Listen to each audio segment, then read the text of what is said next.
Everything that had happened on our last delegation had pretty much followed our itinerary. We do house visits in the morning with some of the women workers, the female workers, and then we drive from the houses, we do like a tour of the factories, and then we go to the office of the CFO in Acuña. And I saw some police cars pull up down the street from us, and I saw police officers with M16s like jump out of the car. And as soon as I saw that, I mean, we're at, this office, these women do labor organizing on the border, so I knew that that's why they were here. All of a sudden, the place was surrounded by policemen with large guns, and then these immigration officers who came in and said they had an anonymous tip that there were all these foreigners gathering in this one place and they wanted to see our papers. Finally, he told us that they had received an anonymous tip, that there were some foreigners in a meeting with a union, which is illegal in Mexico. Finally, they said, well, we'll let you go if you sign papers saying you didn't have one of these little tourist cards. And so we thought, well, okay, I guess that's what we'll do. And a couple of people signed put under protest, etc.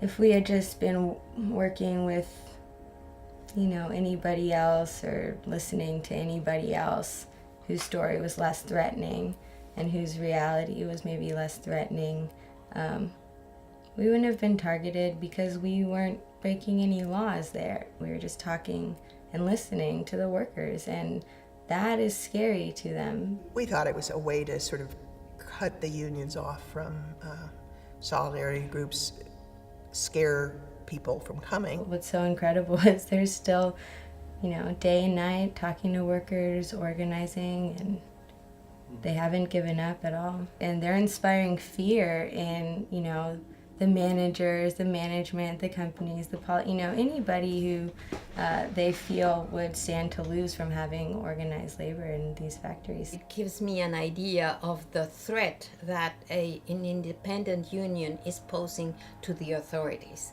So much so that they dare to do this, arbitrary detention and deportation to a group of innocent people. The delegations will surely continue. Yes, nothing can replace the personal experience. Visiting with workers at their homes, looking at their homes, being insiders and not outsiders.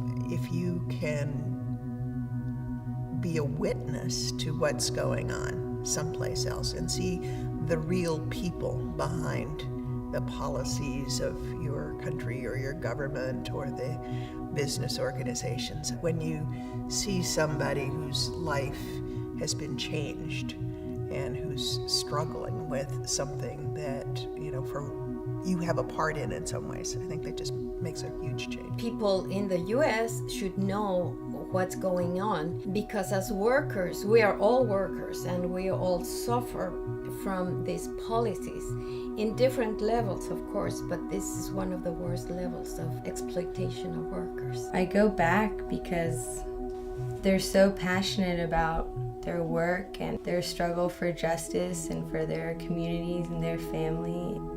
They really embody what solidarity looks like. Interpersonal solidarity looks like. Supporting Austin Tan Cerca is one way to support these workers directly in their organizing. I think that the only way that the solidarity can be built between us here and them there is if we go and see what's happening and listen to their stories.